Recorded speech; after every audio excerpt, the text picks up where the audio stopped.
The stagecoach lurched to a stop in front of the dusty general store, and Theresa Oliverson pressed her gloved hand against the window, watching the sun-baked streets of Deeming, New Mexico stretch out before her like a promise she wasn't sure would be kept.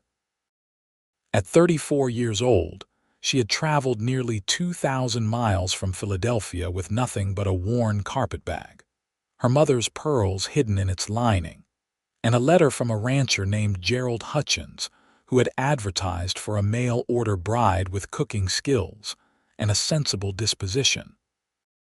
The year was 1885, and opportunities for unmarried women of her age were growing scarcer by the day, which was why she had swallowed her pride and answered his advertisement in the matrimonial newspaper, carefully omitting her exact age in favor of vague phrases about being mature and capable. The other passengers filed out ahead of her, and Theresa took a steadying breath before descending the steps into the New Mexico heat. The air was different here, dry and scorching in a way that made Philadelphia's humid summers seem almost pleasant by comparison. She could feel sweat beginning to form beneath her high-collared traveling dress, the heavy fabric entirely unsuitable for this climate. A man in a crisp suit stood near the general store, consulting a pocket watch with an expression of barely concealed impatience. He looked to be in his late 40s, with graying temples and a thick mustache that seemed to weigh down his already downturned mouth. Theresa approached him with what she hoped was a confident smile. "Mr. Hutchins." The man looked up, his eyes traveling from her face down to her sensible boots and back up again. His expression shifted from impatience to something colder, harder. "Miss Oliverson, I presume?" "Yes, sir. I hope the journey hasn't kept you waiting too long." The stage was delayed in Albuquerque due to, "How old are you?" The question came out flat and accusatory. Theresa felt her smile falter. "I'm afraid I don't understand the relevance. Your letters said you were mature and capable." "I assumed that meant you were a woman in her mid-20s, perhaps 30 at the oldest. You look considerably older than that." His tone carried the weight of someone who had been deliberately deceived, though Theresa had never lied outright, only failed to volunteer information she knew would disqualify her. "I'm 34, she said, lifting her chin. "And I assure you, my age has only increased my capabilities in all the areas you specified in your advertisement. I'm an excellent cook, I can manage a household budget, and I'm more than willing to work hard." 34. He repeated the number as though it were a curse. "I need a wife who can bear children, Miss Oliverson. Strong sons to help work the ranch. At your age, that's hardly a certainty, now is it?" The words landed like physical blows, even though Theresa had heard variations of them before. It was why she had left Philadelphia in the first place, after watching younger women marry off one by one while she remained behind, caring for her ailing mother until the woman's death 6 months ago. She had thought the West might be different that here, where life was harder and women were fewer, her age might matter less than her skills. "I understand your disappointment," Theresa said quietly, struggling to maintain her composure even as humiliation burned in her chest. "But I've traveled a very long way, and I have nowhere else to go. Perhaps we could at least discuss." "There's nothing to discuss. I'll pay for a room at the boarding house for tonight, but you'll need to make arrangements to head back east as soon as possible." "I'm sorry for your trouble, but I can't marry a woman who's practically past her childbearing years." He pulled several bills from his pocket and pressed them into her hand before she could protest. "That should cover your expenses. Good day, Miss Oliverson." He turned and walked away, leaving Theresa standing in the middle of the street with her carpetbag at her feet and money she hadn't earned clutched in her trembling hand. Around her, The town continued its business as though her entire future hadn't just crumbled into dust. A few curious faces peered at her from shop windows and doorways, no doubt having witnessed the entire humiliating exchange. She stood there for several long moments, trying to decide what to do next. The money Hutchins had given her wouldn't be enough for passage back to Philadelphia, and even if it were, she had nothing waiting for her there. Her mother's house had been sold to pay medical debts, her few friends had their own families to worry about, and the sewing shop where she had worked part-time had hired someone younger to replace her. Coming to New Mexico had been an act of desperation, a last grasp at building a life that held some purpose and meaning. "Madam, you all right there?" Theresa turned to find a young woman with kind eyes and a faded calico dress approaching her. The woman couldn't have been more than 25, with sunburned cheeks and work-roughened hands that suggested she knew hard labor intimately. "I'm fine, thank you," Theresa managed, though her voice betrayed her. "You don't look fine. You look like you just got your heart handed to you on a platter." The woman glanced in the direction Hutchins had gone and made a disgusted sound.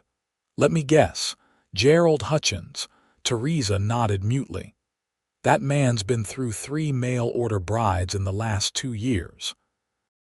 Sends for them, finds fault, sends them packing. The last one was too heavy, the one before that too educated for his taste. You're not the first, and you probably won't be the last unless someone teaches him some manners." She picked up Theresa's carpetbag before Theresa could protest. "Come on. Let's get you somewhere you can sit down and figure out what you want to do next. I'm Margaret, by the way. Margaret Sullivan. Theresa Oliverson." She followed Margaret across the street to a small restaurant with a hand-painted sign that read Rosie's Eatery. The interior was cooler than the street, with checkered curtains on the windows and the smell of fresh bread filling the air.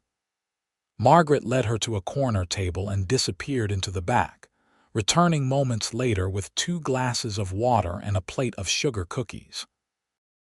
"Rosie made these this morning. They'll help with the shock." Margaret sat down across from her and studied her face with an expression that mixed sympathy with something that might have been admiration. "So what now? You heading back east?" "I can't." The admission came easier than Theresa had expected. "There's nothing for me there. Everything I had, I sold to pay for my mother's final illness and the journey here. I thought this was my chance to start over, to build something new. You got skills besides what you told Hutchins?" "I can sew, cook, clean, manage accounts. I taught Sunday school for 10 years back in Philadelphia. I helped my mother run her boarding house before she got sick." Theresa took a sip of water, feeling it cool her parched throat. "But none of that seems to matter much when you're the wrong age." Margaret leaned back in her chair, tapping her fingers on the table.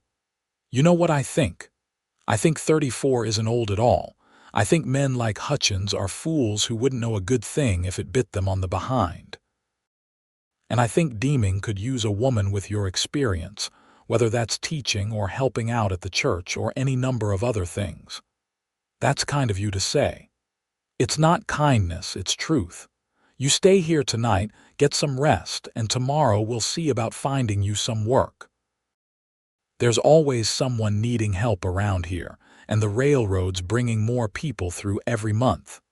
The town's growing, which means opportunities." For the first time since stepping off the stagecoach, Theresa felt a small spark of hope kindle in her chest. "Why are you helping me?" "Because somebody helped me when I first came out here, fresh off the farm and greener than spring grass. Because women ought to stick together, especially in places like this where we're outnumbered 10 to 1 by men who think they know everything." Margaret grinned. "And because I can't stand Gerald Hutchins, and I like the idea of you making a good life here just to spite him." Theresa found herself smiling for the first time that day. "Thank you, Margaret, truly." They talked for another hour, with Margaret filling her in on the details of life in Deeming. The town had been founded just 3 years earlier when the railroad came through, connecting the Southern Pacific and the Atchison, Topeka, and Santa Fe railways. It was rough and rowdy like most new railroad towns, but it was also full of possibility. There were ranchers and miners, railroad workers and merchants, families trying to build futures in the harsh desert landscape. As evening approached, Margaret walked Theresa to the boarding house and helped her secure a room. The proprietor, a stern-faced woman named Mrs. Campbell, looked Theresa over with sharp eyes but accepted her money without comment. The room was small but clean, with a narrow bed, a washstand, and a window that looked out over the main street. Theresa unpacked her few belongings and changed out of her heavy traveling dress into something lighter. She stood at the window watching the sun sink toward the horizon, painting the desert in shades of orange and purple that took her breath away. Philadelphia had its charms, but it had never offered sunsets like this. Despite everything that had gone wrong today, she felt a stubborn determination settling into her bones. She had come too far to give up now. The next morning, Theresa rose early and dressed in her best day dress, a modest blue cotton that she hoped struck the right balance between respectable and practical.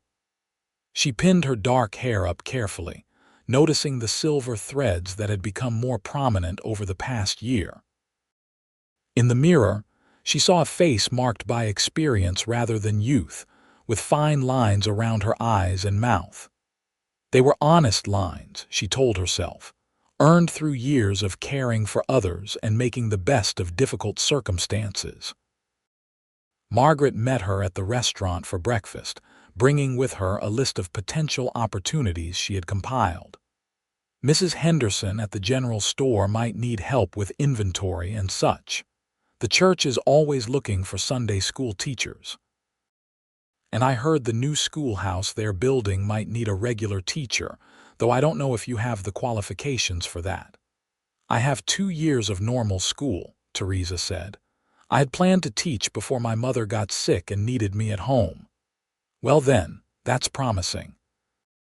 Finish up your eggs and we'll make the rounds. They spent the morning going from business to business, with Margaret introducing Theresa to what felt like half the town. Mrs. Henderson was polite but non-committal, saying she would keep Theresa in mind if a position opened up. The church minister, Reverend Walsh, was more encouraging about the Sunday school position, but explained it was volunteer work rather than paid employment. The schoolhouse wasn't finished yet, and the school board wouldn't meet to discuss hiring until next month. By noon, Theresa felt her initial optimism beginning to flag. They were walking past the livery stable when a commotion caught their attention. A horse, a beautiful paint mare with wild eyes, was rearing and plunging inside the corral while 2 men tried unsuccessfully to calm her. "Easy now, easy." One of the men called out, but the horse only grew more agitated. Theresa found herself moving closer to the fence, watching the scene with concern.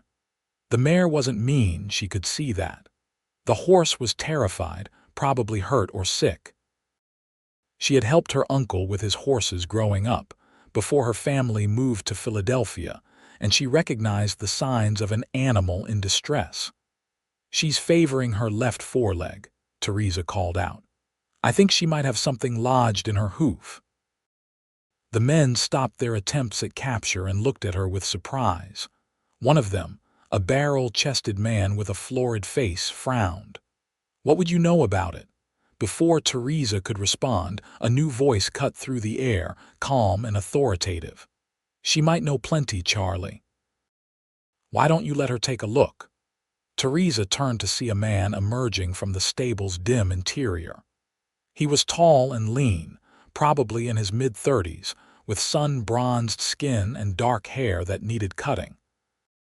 He wore dusty work clothes and scuffed boots, and when he moved closer, She could see his eyes were a striking shade of gray-green, like sage in the early morning. There was something about the way he carried himself, a quiet confidence that suggested he was comfortable in his own skin in a way few people ever achieved. "Austin Zimmerman," Margaret whispered beside her. "He runs the Double Z Ranch about 10 miles north of town. Good man, fair employer. Lost his wife in childbirth about 5 years back." Austin reached the fence and leaned against it, studying Theresa with an expression of polite interest. "You know horses, madam?" "Some. I grew up around them, though it's been a few years since I've worked with them directly." Theresa met his gaze steadily, refusing to be intimidated. "But that mare is clearly in pain, and unless someone helps her soon, she's going to hurt herself or one of your men." "Can't argue with that." Austin opened the gate and gestured for her to enter.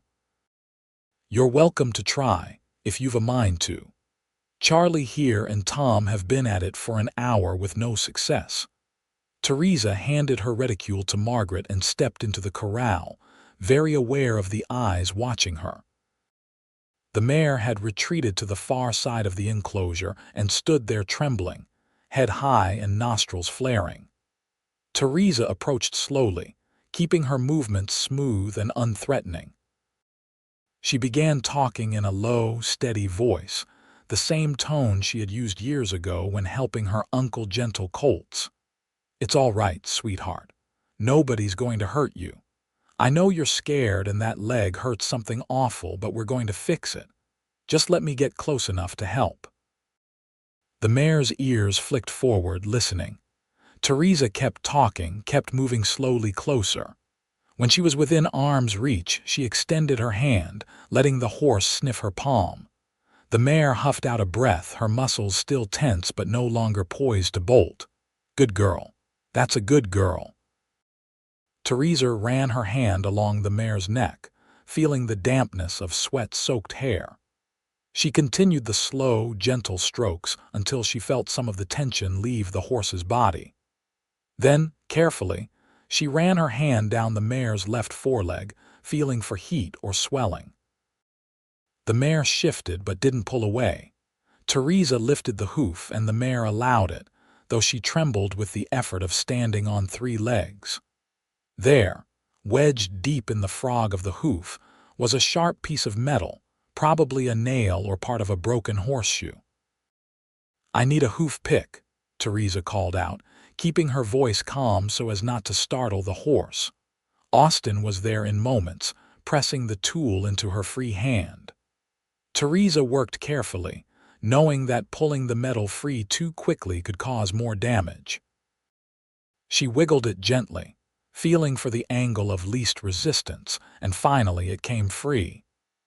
The mare let out a relieved snort, and when Theresa set the hoof down, the horse immediately tested it, putting weight on it more normally than before. "That'll need cleaning and probably a poultice to prevent infection," Theresa said, straightening up and patting the mare's shoulder. "But she should heal up just fine now." She turned to find Austin watching her with an expression she couldn't quite read. His gray-green eyes held something that might have been surprise mixed with respect. "That was impressive, Miss Oliverson. Theresa Oliverson." She realized her hands were shaking slightly, not from fear but from the rush of doing something useful after a day and a half of rejection. "Austin Zimmerman. This is my horse, or will be once I finish paying her off. I'm obliged to you for helping her." He held out his hand and Theresa shook it, noting the calluses that spoke of hard physical work. His grip was firm but not crushing, respectful.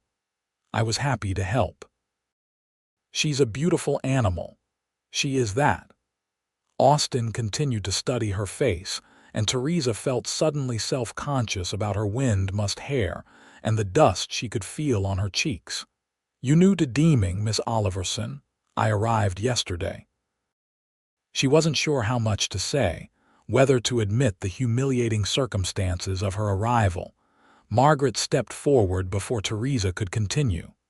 "She's looking for work, Austin. She's got experience with horses, household management, teaching, all sorts of useful skills. Is that so? Austin's expression remained neutral, but Theresa thought she detected a flicker of interest in his eyes. "What kind of work are you seeking?" "Anything honest," Theresa said simply. "I'm not afraid of hard work, and I'm willing to learn whatever I don't already know." Austin was quiet for a long moment, his gaze distant as though considering something. When he spoke again, his voice was measured, careful. "I could use some help at the ranch. My foreman's wife usually handles the cooking for the hands, but she's expecting their fourth child and the work is getting to be too much for her.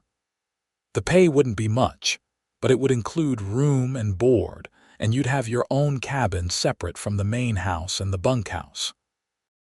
Theresa felt her heart leap. It wasn't what she had imagined when she set out from Philadelphia, but it was something. More than something, it was a chance. "I'd be very interested in discussing the position further." "Good. I need to finish some business here in town, but I could swing by your boarding house tomorrow morning and we could talk details. If everything suits, you could ride out to the ranch and see the place, decide if it's what you're looking for." "That would be perfect. Thank you, Mr. Zimmerman." "Austin," he corrected with a slight smile that transformed his face from merely handsome to something approaching striking. "Out here, we don't stand much on formality. Then you should call me Theresa. Theresa." The way he said her name, with a slight softening of the vowels, made it sound new and different. "I'll see you tomorrow morning then." He tipped his hat and returned to the stable, calling instructions to Charlie and Tom about caring for the mare's hoof. Theresa watched him go, feeling something she couldn't quite name fluttering in her chest. It wasn't attraction, she told herself firmly. She was too old and too practical for such foolishness. It was simply relief at having found a potential opportunity. Margaret linked her arm through Theresa's as they walked back toward the main street.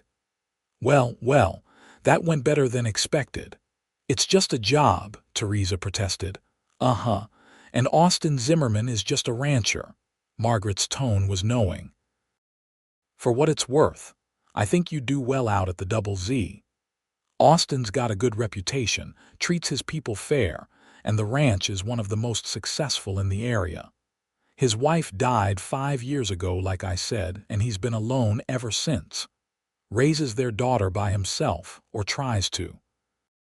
The girl's 7 now, pretty little thing named Emma." Theresa absorbed this information, feeling a pang of sympathy for both father and daughter. "That must be difficult." "It is. Emma's a sweet child, but she needs a woman's influence. Austin does his best, but there's only so much a man can do." Margaret squeezed her arm. "I'm not saying anything has to come of it beyond honest work, mind you, just that sometimes opportunities present themselves in unexpected ways." That night, lying in her narrow boarding-house bed, Theresa found herself thinking about Austin Zimmerman's gray-green eyes and the way he had watched her work with his horse.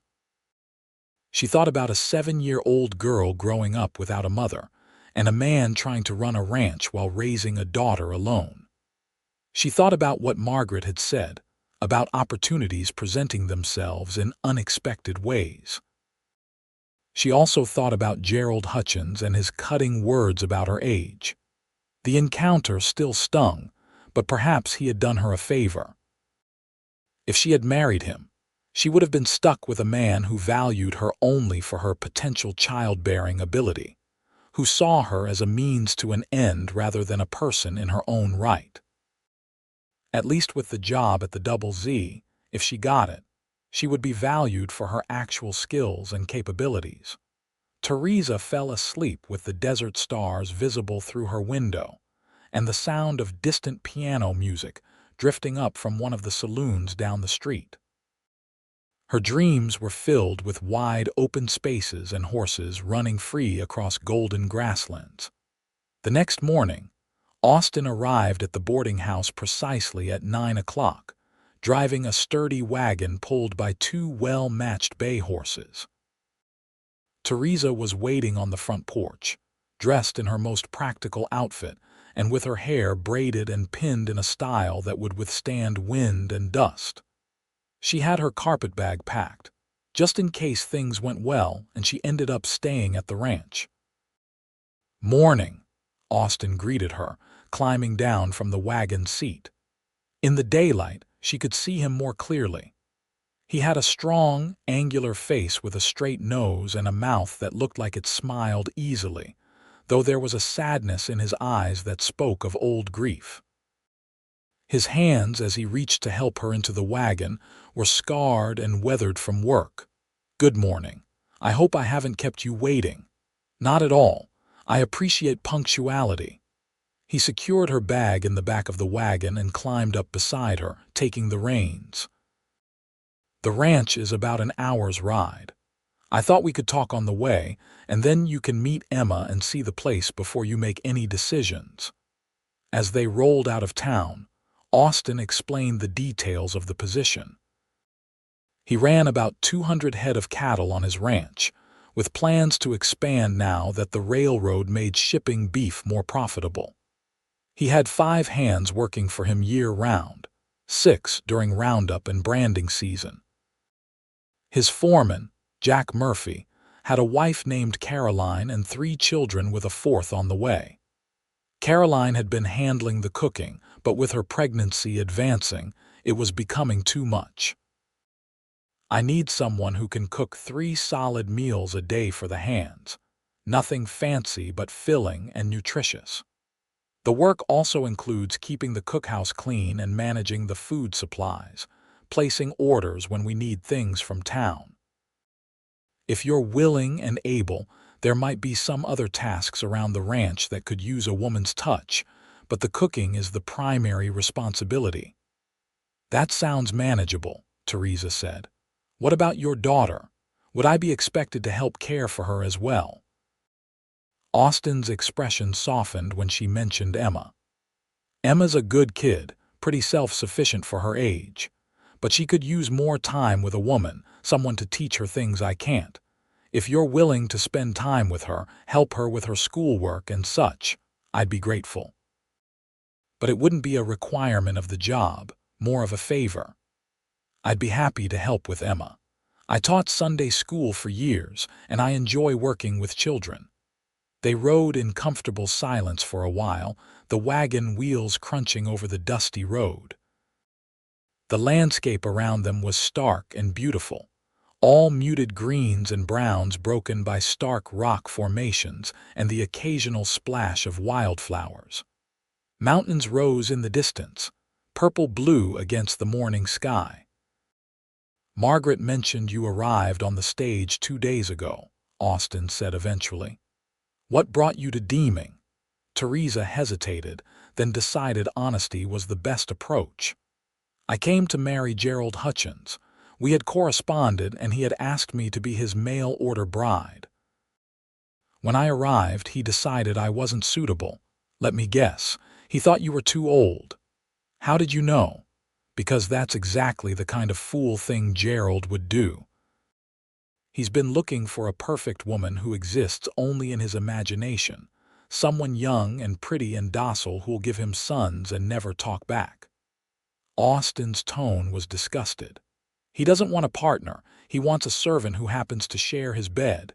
You're better off without him." Theresa felt warmth spread through her chest at his words. "That's kind of you to say." "It's not kindness, it's truth. I was married for 7 years before my wife died, and I can tell you that the best marriages are partnerships. Anna and I worked together, made decisions together. We didn't always agree, but we respected each other. That's worth more than youth or beauty or any other fool criteria Gerald might have. Your wife sounds like she was a remarkable woman." "She was." Austin's voice held old grief, but also fondness. "She was only 25 when she died, so much life left unlived. Emma doesn't remember her very well, which breaks my heart, but we do our best to honor her memory by living well and taking care of each other." They crested a rise and Austin pointed ahead. "There's the ranch." The double Z spread out below them in a shallow valley carved by a creek that glittered in the morning sun. The main house was a solid adobe structure with a covered porch running along the front, surrounded by cottonwood trees that provided precious shade. Beyond it were several outbuildings including a large barn, a bunkhouse, a cookhouse, and what looked like a small cabin set apart from the others. Corrals and fenced pastures stretched out from the buildings, and Theresa could see cattle grazing in the distance. "It's beautiful," she said, meaning it. "It's home." Austin guided the wagon down the slope toward the buildings. "The cabin over there, the one with the blue door, that would be yours if you decide to stay. It's small but sturdy with a bed, a stove, and a few other necessities. You'd take your meals in the cookhouse with everyone else, but the cabin would give you privacy when you want it." As they approached the main house, a small figure burst out the front door and came running toward them. The girl was indeed pretty, as Margaret had said, with long dark hair in braids and her father's gray-green eyes. She wore a simple dress that had clearly been mended multiple times and boots that were slightly too large. "Papa, you're back." She skidded to a stop when she saw Theresa, suddenly shy. Austin jumped down from the wagon and scooped his daughter up, spinning her around once before setting her down. "Emma, this is Miss Theresa. She might be coming to work here at the ranch, helping with the cooking and such. Theresa, this is my daughter Emma." "It's very nice to meet you, Emma," Theresa said, remaining in the wagon so she wouldn't tower over the child. Emma studied her with the serious, measuring gaze of someone much older. "Mrs. Caroline says we need help because the baby's making her too tired to cook. Is that why you're here?" "That's right. Do you think you could show me around a bit, help me get to know the place?" Emma's face brightened. "I could show you the chickens and the barn cats. There's a new litter of kittens, only 3 weeks old. Papa says I can keep one if I promise to take care of it." "I'd love to see the kittens." Theresa accepted Austin's hand as he helped her down from the wagon. His palm was warm and solid against hers, and she was surprised by the small jolt of awareness that ran through her at the contact. Emma grabbed Theresa's other hand and began tugging her toward the barn, chattering about the kittens and the chickens and her pony named Buttercup. Theresa let herself be led, charmed by the girl's enthusiasm. Behind them, she heard Austin chuckle softly. The barn was dim and cool after the bright sunlight, smelling of hay and horses and leather. Emma led her to a stall where a calico cat lay in a nest of straw with 4 tiny kittens nursing. The little girl crouched down, her voice dropping to a whisper. "Mama Cat's name is Patches." "That's because of her patches, see? The orange one and the 2 tabbies are boys, but the black and white one is a girl. That's the one I want to keep. I'm going to name her Clover." "That's a lovely name." Theresa knelt beside Emma, watching the kittens.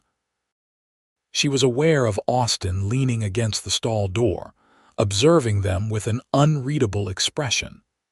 They spent the next hour touring the ranch, with Emma as their enthusiastic guide. Theresa met Caroline Murphy, a tired but friendly woman in her late 20s who looked relieved at the prospect of help. She met Jack Murphy, the foreman, a stocky man with a ready smile and careful eyes that assessed Theresa thoroughly before seeming to approve. The other hands were out working with the cattle, but Caroline assured her they were decent men who would treat her respectfully. The cookhouse was spacious and well-equipped, with a large cast-iron stove, sturdy work tables, and shelves stocked with basic supplies. There was a pantry with flour and sugar and coffee, hanging hooks for pots and pans, and a window that let in good light. "I can work with this," Theresa said, running her hand along one of the work tables. She was already imagining what she could create here, the meals she could prepare. "So you'll stay?" Emma looked up at her hopefully. Theresa glanced at Austin, who was watching her with that same careful expression. "If your father agrees to the terms, then yes, I'll stay." "The wages are $40 a month plus room and board," Austin said. "You'll have Sundays off unless there's an emergency, and you're welcome to ride into town whenever you need something with one of the hands for escort. Does that seem fair?" It was more than fair. It was generous, in fact. Very fair. "When would you like me to start?" "Today, if you're willing. We can have your things brought from town, and Caroline can show you the ropes for the next few days until you feel comfortable managing on your own." "Then I accept." Theresa held out her hand and Austin shook it, his grip firm and warm. Emma let out a whoop of joy and threw her arms around Theresa's waist, nearly knocking her over. "This is the best day ever." Theresa laughed and steadied herself, patting Emma's shoulder. "Well, I'm glad you approve." That afternoon, Theresa rolled up her sleeves and got to work. Caroline walked her through the routine and showed her where everything was stored. Together they prepared dinner for the hands, a simple but hearty meal of beef stew, cornbread, and dried apple pie. When the men came in from their work, dusty and tired, they ate with obvious appreciation, and several of them made a point of thanking Theresa for the food. After dinner, Austin walked her to the cabin with the blue door. Inside, it was indeed small but cozy, with whitewashed walls and a rag rug on the floor.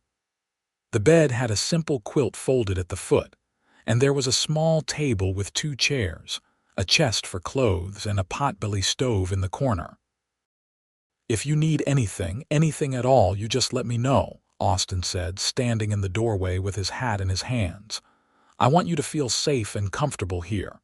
"Thank you, I already do." And it was true. Despite the strangeness of it all, despite being in a place so different from anything she had known before, Theresa felt more at peace than she had in months. Austin nodded, looking like he wanted to say something more but wasn't sure how. Finally, he just repeated, "Anything you need," and left, closing the door gently behind him. Theresa unpacked her few belongings and sat on the bed, testing the mattress. It was firm but not uncomfortable. Through the small window, she could see the last rays of sunlight painting the mountains gold and crimson. She thought about how 2 days ago she had been standing in the Deeming Street, humiliated and lost. Now she had a job, a place to live, and the beginning of what might become a new life. She fell asleep that night to the sound of crickets and distant cattle lowing, more content than she had been in years. The days settled into a rhythm. Theresa rose before dawn to start breakfast, cooking huge quantities of eggs and bacon and flapjacks for the hungry ranch hands. She packed lunches for the men who would be out working far from the ranch house, and she started preparations for dinner while cleaning up from breakfast. The work was hard and physically demanding, but it was also satisfying in a way her life in Philadelphia had never been. Here, she could see the direct results of her labor. She could see men's faces light up when they smelled fresh bread, could hear their thanks and compliments, could take pride in knowing she was contributing something valuable. Emma became her constant companion, whenever the girl wasn't doing her chores or working on the lessons Austin set for her.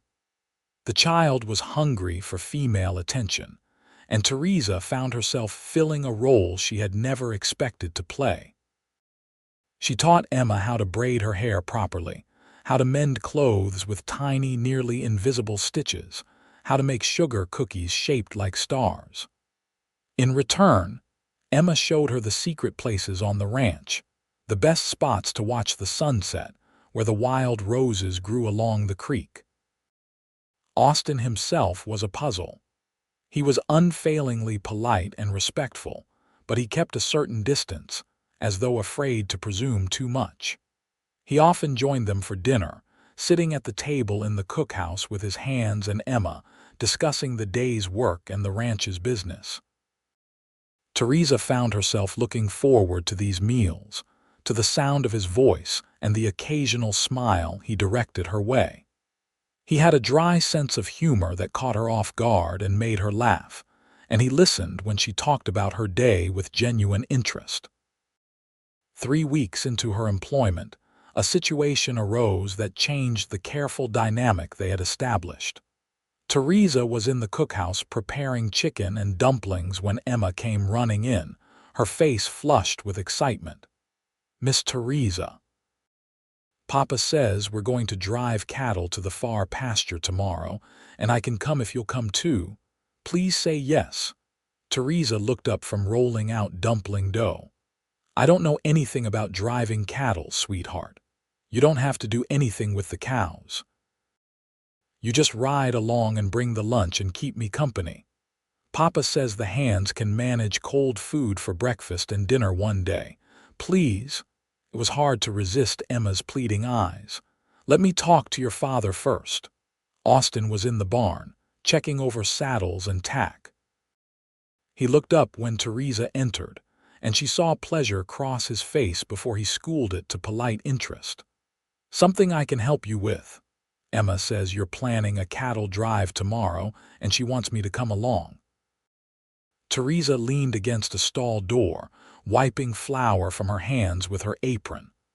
"I wanted to make sure that was actually something you wanted before I agreed. I wouldn't have suggested it to Emma if I didn't want you there." Austin set down the bridle he'd been inspecting. "The drive isn't far, just moving some stock to better grazing.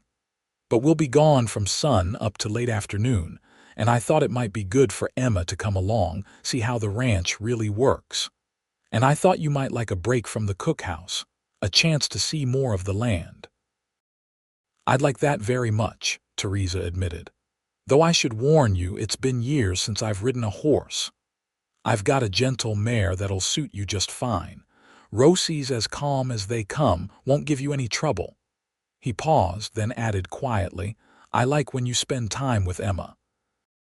She's been happier these past few weeks than I've seen her in a long time. I'm grateful for that. She's a wonderful child. You should be proud." "I am, but I also know she needs more than I can give her. I'm glad she has you now." There was something in his eyes when he said it, something warm and deep that made Theresa's breath catch. The moment stretched between them, charged with unspoken things. Then Austin cleared his throat and turned back to his work, and the moment passed. The next morning dawned clear and beautiful, with just enough breeze to keep the heat manageable. Theresa dressed in her most practical clothes and borrowed a split riding skirt from Caroline, who assured her it was much more comfortable for long rides than regular dresses. Emma was practically vibrating with excitement as Austin helped them both mount their horses.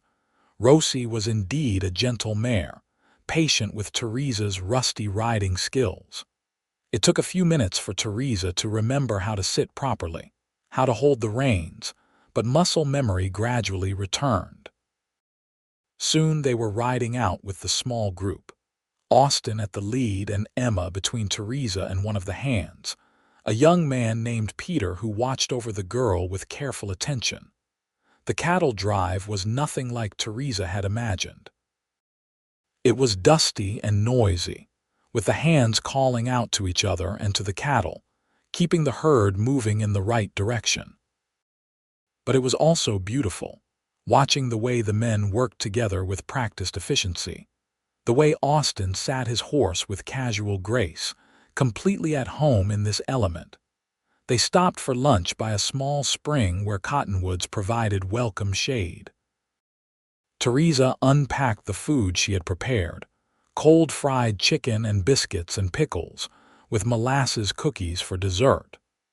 The men ate with enthusiasm, and Austin insisted she sit down and rest while they cleaned up after themselves. Emma dragged Theresa down to the spring to see the minnows darting in the shallow water. They sat on the bank with their boots off, dangling their feet in the cool water, and Emma chattered about everything and nothing. Theresa listened with half her attention, the other half focused on Austin, who stood with his foreman discussing ranch business in low voices. He looked over at her at one point, and their eyes met. He smiled, a real smile that crinkled the corners of his eyes and transformed his whole face. Theresa found herself smiling back, feeling something shift in her chest, something that felt dangerously close to longing. On the ride back to the ranch, with Emma dozing in her saddle and the hands singing trail songs to keep the cattle calm, Austin maneuvered his horse closer to Theresa's. "You did well today," he said. "Not everyone takes to this life so easily." "I'm enjoying it more than I expected," Theresa admitted. "It's different from anything I've known, but it feels right somehow. Does that make sense?" "Perfect sense. I felt that way when I first came out here from Kansas. The land gets into your blood, becomes part of you." He was quiet for a moment, then added, "You fit here, Theresa. With the ranch, with Emma, with all of it." She didn't know what to say to that, so she just nodded, her heart beating faster than the easy pace of their horses warranted. That night, after Emma was tucked into bed and the ranch had settled into quiet, Theresa sat on the small porch of her cabin, looking up at the stars. She heard footsteps approaching and knew without looking that it was Austin. He had started seeking her out in the evening sometimes, talking about the ranch or asking her opinion on things concerning Emma. These conversations had become precious to her, moments of connection that felt like more than employer and employee. "Mind if I sit?" he asked. "Of course not." Theresa moved over on the step, making room.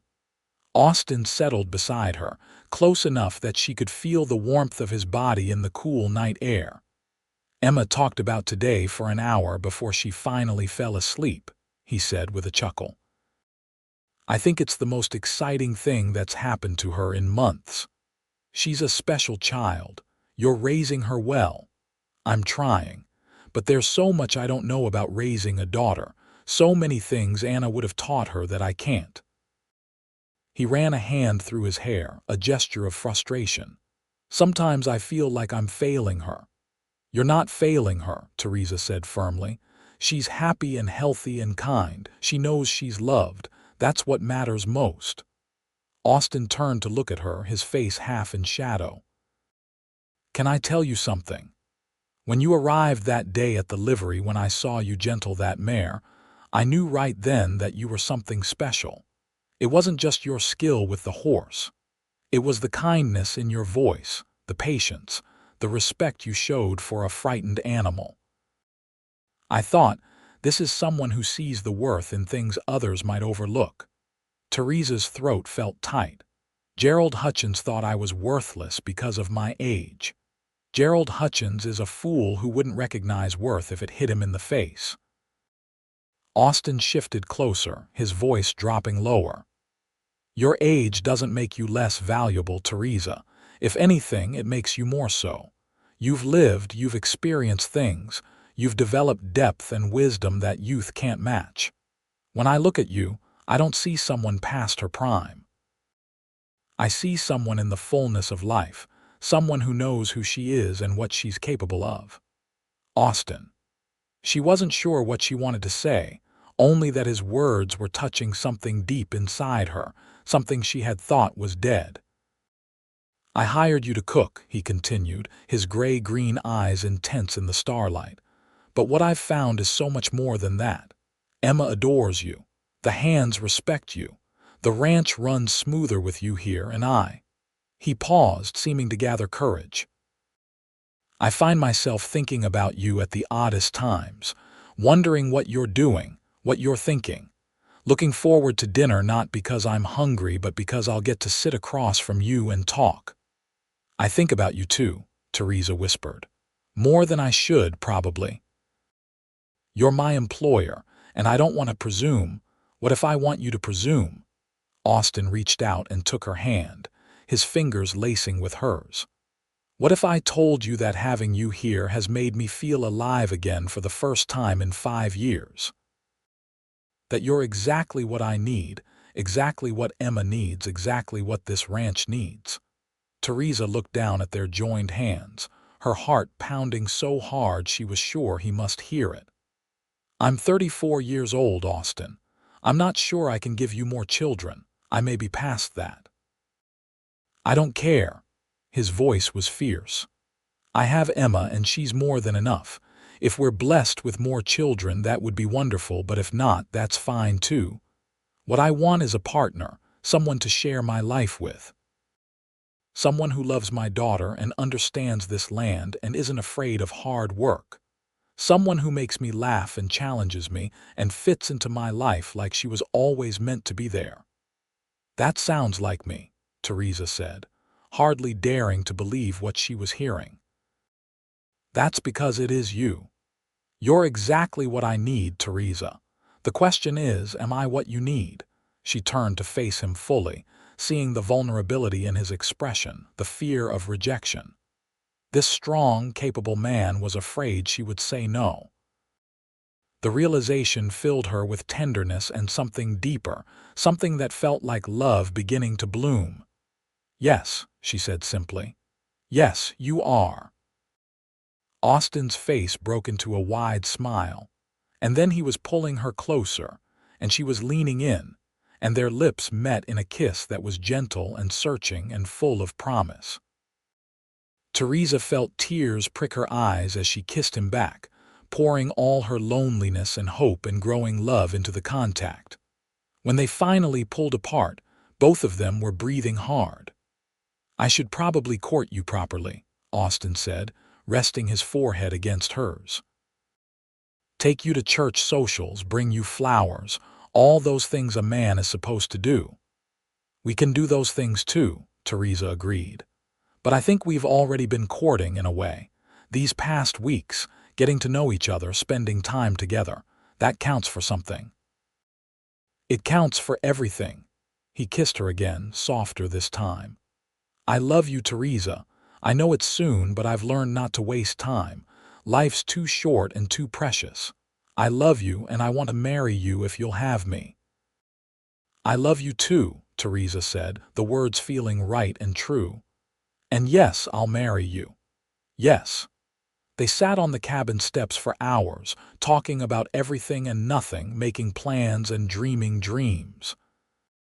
Austin told her about the ranch's future, his hopes to expand, his desire to make the Double Z something Emma could inherit and be proud of. Theresa talked about wanting to start a small school on the ranch, teaching Emma and any other children in the area who needed education. They talked about how they would tell Emma, about when they might marry, about building a life together. The next morning at breakfast, Austin made the announcement to the ranch hands. There were whoops and hollers and congratulations all around, with Jack Murphy slapping Austin on the back and Caroline hugging Theresa tightly. Emma, who had been confused at first, suddenly understood what it meant. "You're going to be my mama?" she asked Theresa, her eyes wide.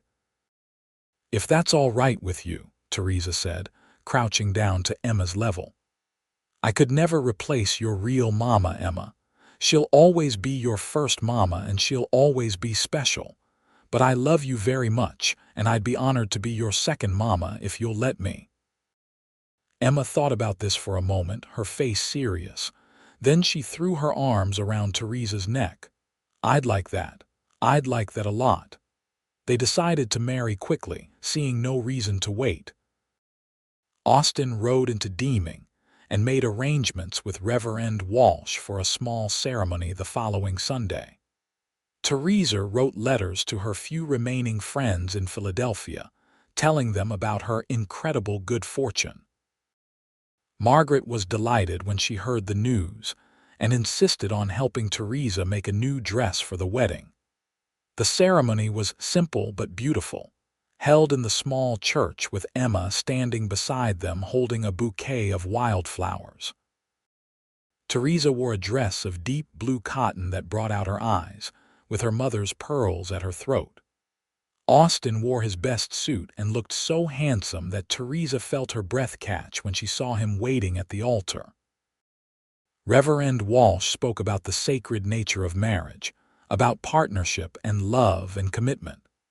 When Austin slipped a simple gold band on Theresa's finger and promised to love and cherish her for all his days, she felt tears spill down her cheeks.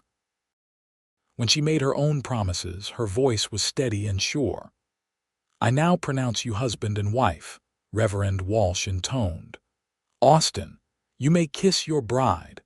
And he did, there in front of God and their small gathering of friends, a kiss that was tender and passionate and full of promise.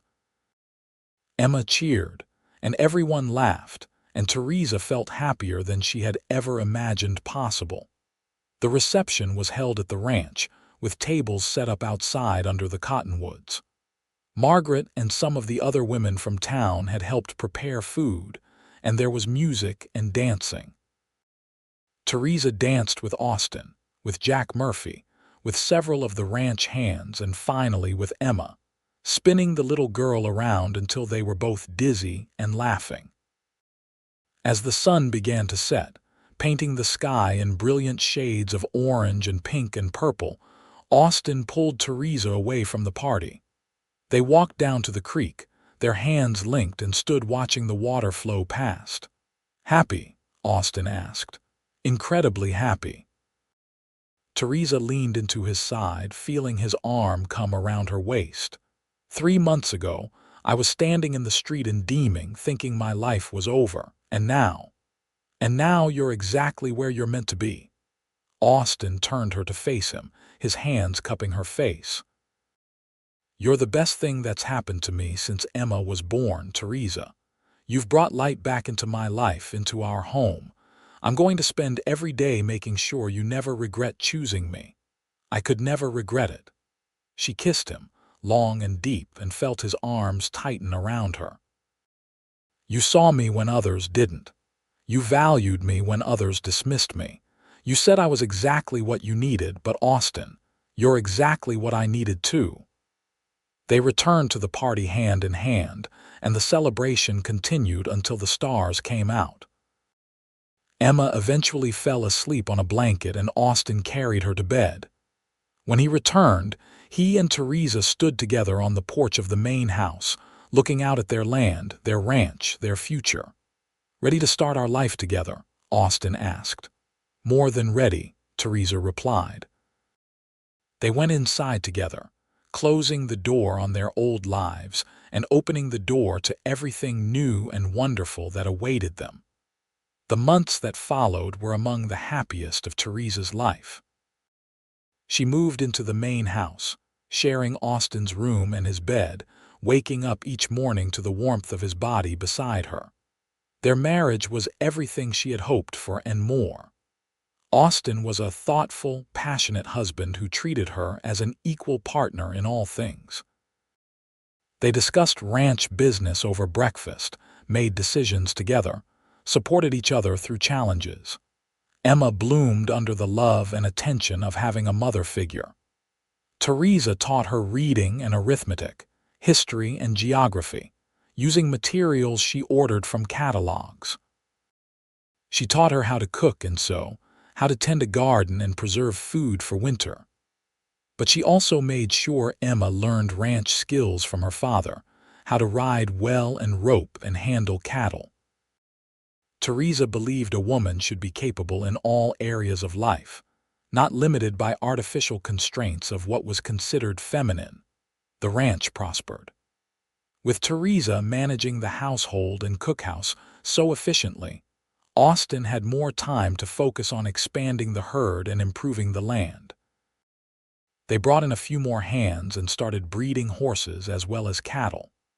Theresa proved to have a good head for business, helping Austin negotiate with buyers and keep the ranch accounts organized.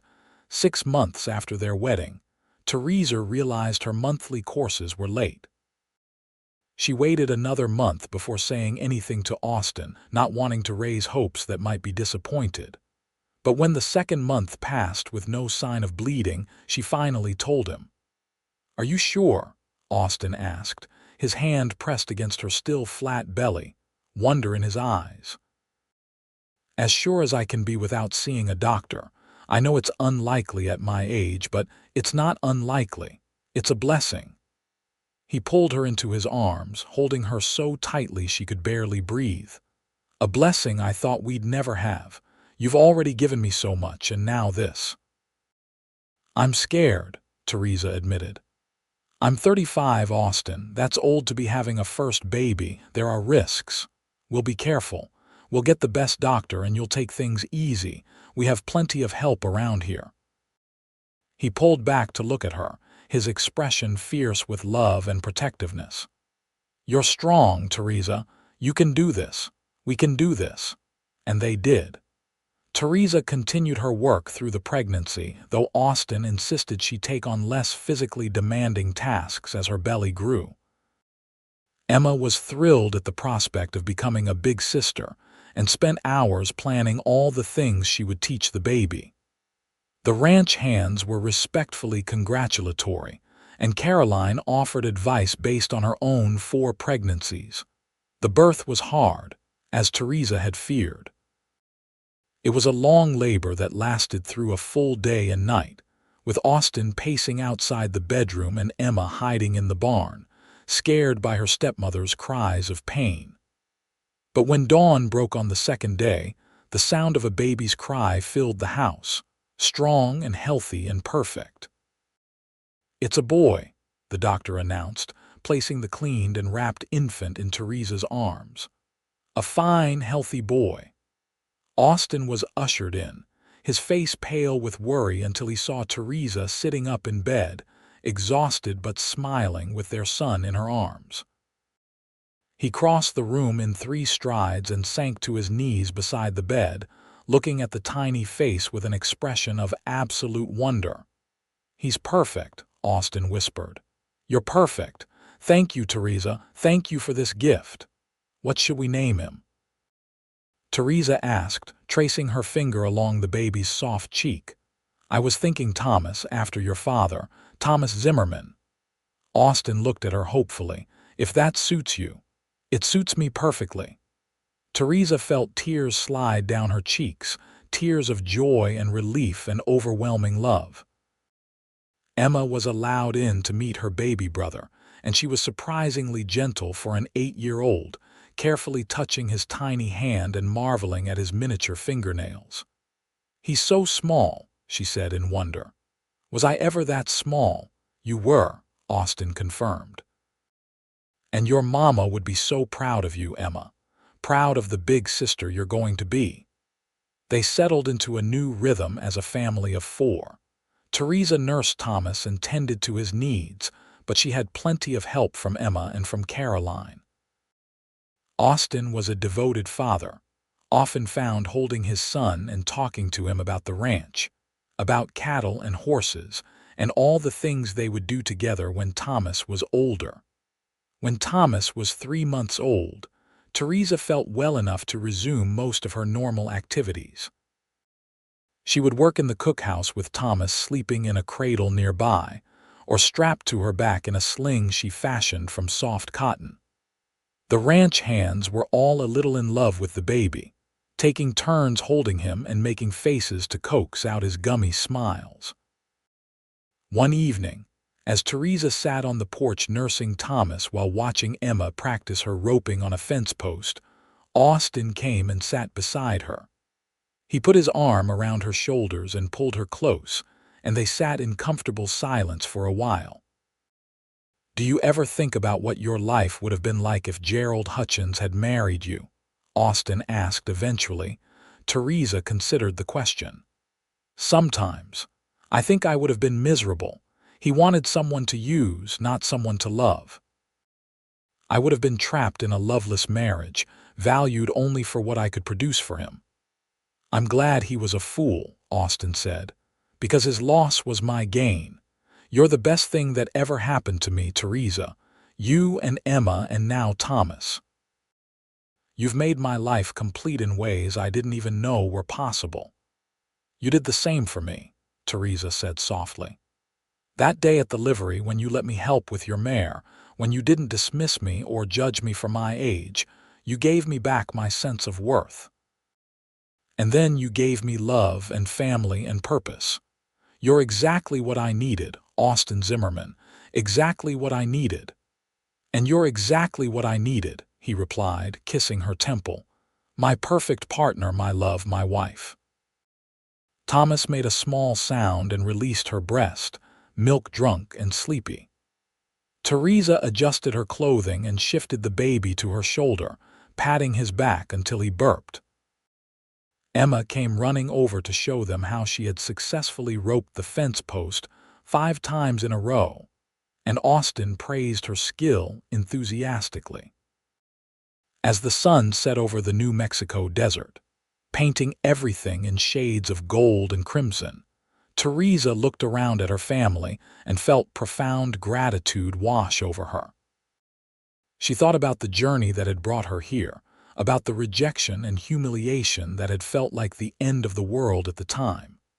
She thought about how close she had come to giving up, to crawling back to Philadelphia and a life of quiet desperation. But she hadn't given up. She had stayed, had taken the opportunities presented to her, had opened her heart to the possibility of love and happiness. And in doing so, she had found everything she had ever wanted and more. The years passed in a rhythm of seasons and celebrations. Thomas grew from infant to toddler to a sturdy little boy who followed his father everywhere, learning about ranching and cattle and horses. Emma grew into a capable young woman who could ride and rope as well as any hand on the ranch. Theresa continued to be the heart of the Double Z, managing the household and cooking and helping with the business side of operations. When Thomas was 3 years old, Theresa gave birth to another child, a daughter they named Grace. The delivery was easier this time, though at 38, Theresa felt the toll it took on her body more keenly. But holding her daughter, seeing Austin's face light up with wonder all over again, made every moment of difficulty worthwhile. "We're blessed," Austin said, holding Grace while Thomas tried to climb into his lap to see the baby better. "More blessed than I ever imagined we could be." Emma, now 12, was a devoted big sister to both children, helping Theresa care for them and teaching them things as they grew. She had become a fine young woman, confident and capable, equally at home in the saddle or the kitchen. She had her mother's beauty and her father's steady nature, and Theresa loved her as fiercely as she loved her own biological children. The Double Z continued to prosper and expand. Austin bought adjoining land when it became available, increasing their grazing territory. They built a new barn and expanded the main house, adding more bedrooms and a proper dining room. Theresa started the school she had dreamed of, teaching not just her own children but several other families' children from nearby ranches. On their 5th wedding anniversary, Austin took Theresa back to the spot by the creek where he had proposed. They stood in the same place, older now, marked by the years of hard work and joy and challenges they had faced together. "You remember what I said to you that night?" Austin asked, holding her hands in his. "You said I was exactly what you needed," Theresa replied. "And I was right." 5 years, Theresa, and I love you more now than I did then. You've been my partner in every sense of the word.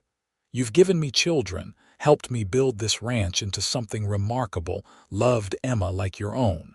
I can't imagine my life without you. You'll never have to, Theresa promised. "You're stuck with me, Austin Zimmerman. Best fate I could imagine." He kissed her, long and deep, and Theresa felt the same spark of passion and love that had been there from the beginning, only deeper now, richer, strengthened by years of partnership and shared experience. They walked back to the house hand in hand, talking about their plans for the future. Thomas and Grace needed more formal education soon, and they were considering hiring a proper teacher or sending them to the school in Deeming. Emma had attracted the attention of a young rancher's son from a neighboring spread, and they needed to decide how they felt about courtship when it inevitably became a topic. The ranch needed more hands for the spring roundup, and they were thinking of building a new bunkhouse. These were good problems, Theresa reflected. The problems of a full, rich life. She thought about the woman she had been when she stepped off that stagecoach in Deeming, desperate and humiliated and nearly broken. That woman would hardly recognize the person she had become, strong and confident and deeply loved. Gerald Hutchins had done her a favor, though she doubted he saw it that way. By rejecting her, he had freed her to find Austin, to find this life that was so much better than anything she could have had with a man who valued her only for her youth. She had heard through town gossip that Hutchins had eventually married a 19-year-old girl from Texas, and that the marriage was unhappy, full of arguments and resentment. Theresa felt sorry for the girl but glad she had escaped that fate. As for herself, she had everything she needed. A husband who loved and respected her, children who brought joy to her days, work that was meaningful and satisfying, a home that was truly hers. She had found her place in the world, here in the harsh beauty of the New Mexico desert, and she had found it by staying true to herself and being open to unexpected possibilities. The years continued to roll past, bringing changes and challenges and joys. Thomas grew into a serious, studious boy who loved the ranch, but also showed aptitude for numbers and planning. Grace was wild and free-spirited, more comfortable on horseback than anywhere else, always pushing boundaries and testing limits. Emma married the rancher's son when she turned 19, a good man named David who treated her with respect and affection. They built their own small ranch nearby, and Emma visited often, bringing her own children to play with their aunt and uncle. Theresa and Austin grew older together, their hair graying and their bodies showing the wear of years of hard work. But their love never dimmed. If anything, it grew stronger, deepened by shared experience and mutual respect. They sat on the porch in the evenings, watching the sun set over land they had built together, and felt grateful for every day they had been given. When Theresa turned 50, Austin threw her a party that seemed to include half the county. There was food and music and dancing, and speeches about what she meant to the community. Theresa was embarrassed by all the attention, but also deeply touched. These people valued her not despite her age, but because of it, because of everything her years of experience had brought to their lives. "You know what I think about," Austin said that night, as they lay in bed together, the sounds of the party finally faded. "I think about that mail-order bride advertisement I almost placed, years before I met you. After Anna died, I was so lonely and I thought maybe I should try to find someone new, but I never quite got around to it, never felt right about it. Now I know why. I was waiting for you." "I wasn't waiting for you," Theresa admitted. "I was running away from Philadelphia, from a life that felt empty and purposeless. I came here out of desperation, not hope." "But you stayed out of courage," Austin pointed out. "You could have given up after Hutchins rejected you. You could have gone back east. Instead, you stayed and built a new life. That took real strength, Theresa." "I stayed because of you," she said simply. "Because you saw me, really saw me, and said I was exactly what you needed. No one had ever said that to me before. No one had ever made me feel valued just for being myself."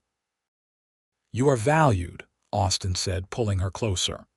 "By me, by our children, by everyone whose life you've touched. You're remarkable, Theresa. You always have been." They made love that night, slowly and tenderly. Two people who knew each other's bodies as well as their own, who had learned over the years exactly how to bring each other pleasure and comfort. Afterward, they lay tangled together, and Theresa felt utterly content. Thomas took over more and more of the ranch operations as he got older, showing a natural talent for management and planning. He married at 23, bringing home a lovely young woman named Sarah who fit into the family as easily as Theresa herself had. Grace, true to her wild nature, didn't marry until she was 28, finally finding a man who could match her spirit and her skills with horses. She married a horse trainer named Michael, and they started a breeding operation that became quite successful. Theresa and Austin became grandparents multiple times over, with Emma, Thomas, and Grace all having children of their own. The main house was often full of grandchildren running and playing and filling the rooms with laughter. Theresa loved having them around, loved watching the next generation grow up on the land that had become so precious to her. On their 20th anniversary, Austin surprised Theresa with a trip to Santa Fe. It was the farthest they had traveled together since their honeymoon journey to the creek all those years ago. They stayed in a fine hotel, ate in restaurants, and walked the streets of the old city hand in hand.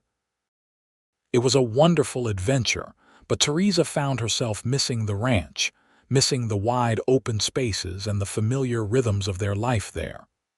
"Ready to go home?"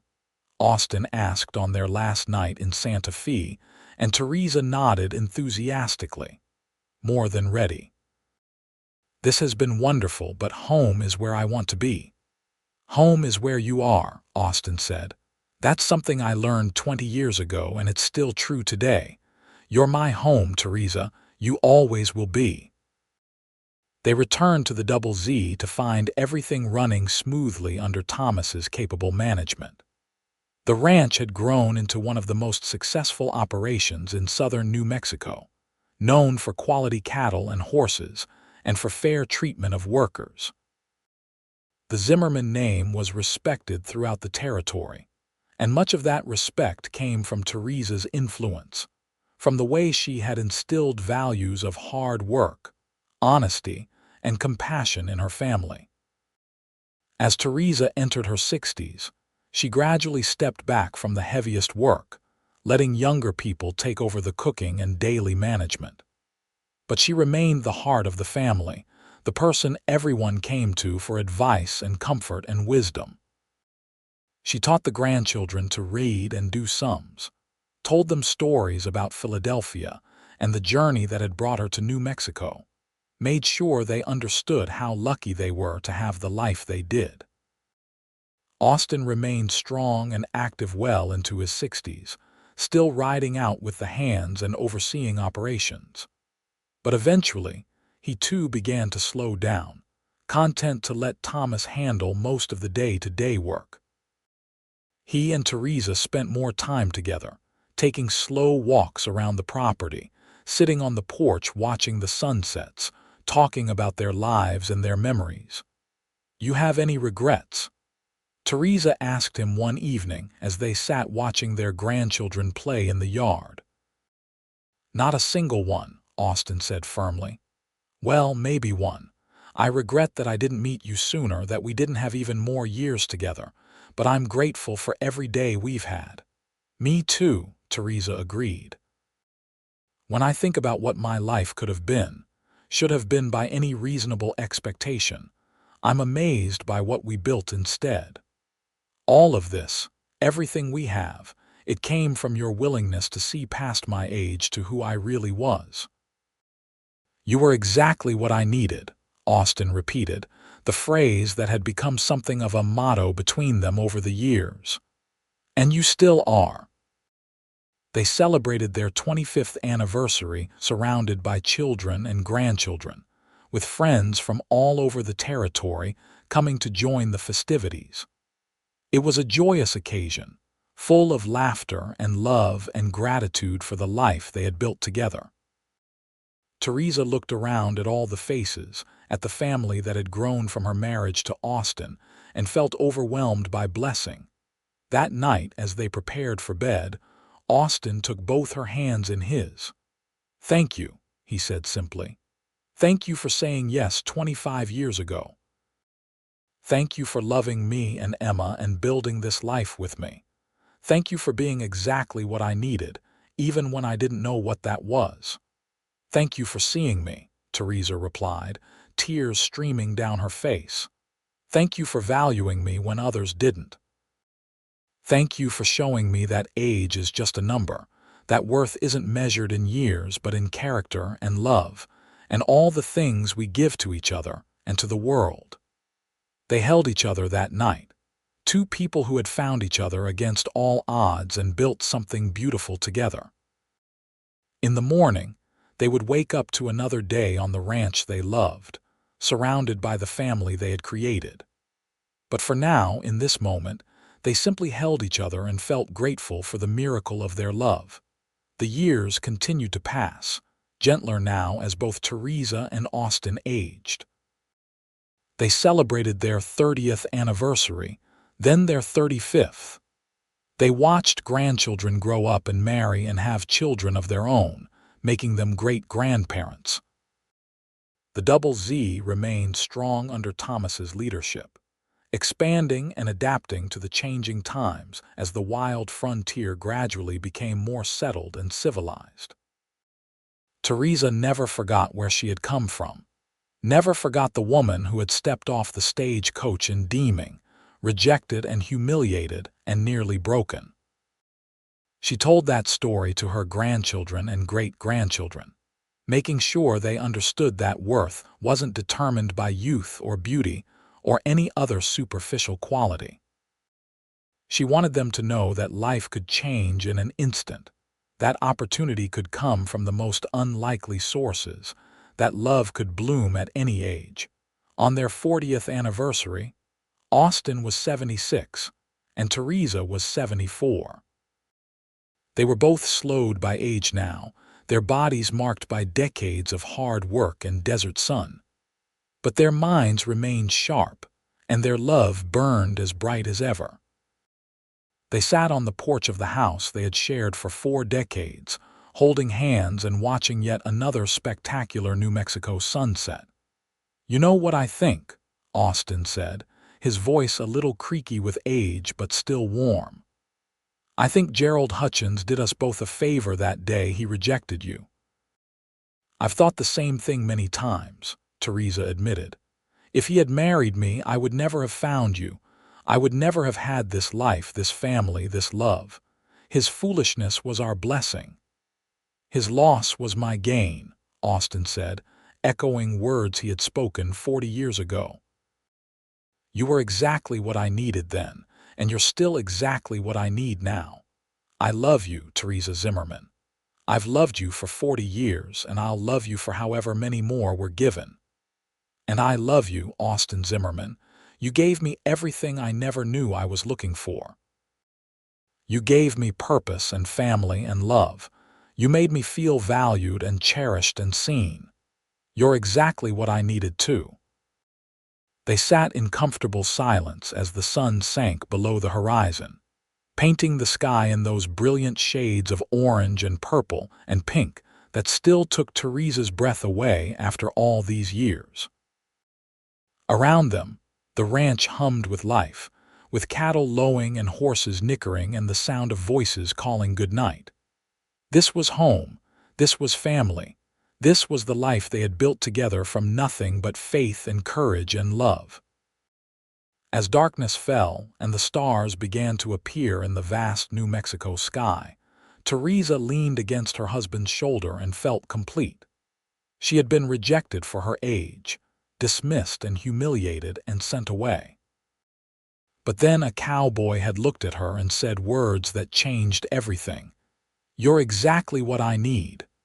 And in the end, those words had proven to be true, not just for him but for her as well.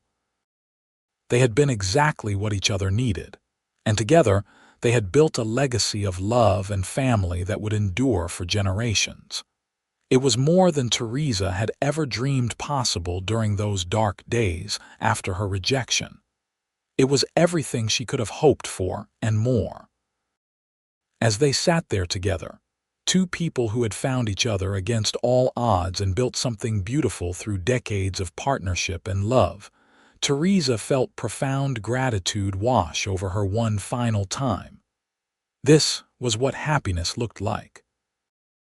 This was what it meant to be valued and cherished and loved, not despite your age, but because of everything that age represented: experience, wisdom, depth of character, and the capacity for deep, enduring love. "Come on," Austin said eventually, rising creakily from his chair and extending his hand to help her up. "Let's go to bed, my love.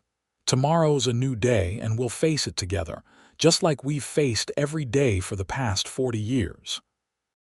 Theresa took his hand and let him help her up, and together they walked into the house they had made into a home, ready for whatever tomorrow might bring, secure in the knowledge that they had each other and that nothing else really mattered. They had found their happily ever after, not in spite of the obstacles they had faced, but because they had faced them together with courage and faith and love. And that, Theresa thought as she closed the door behind them, was exactly what she had needed all along.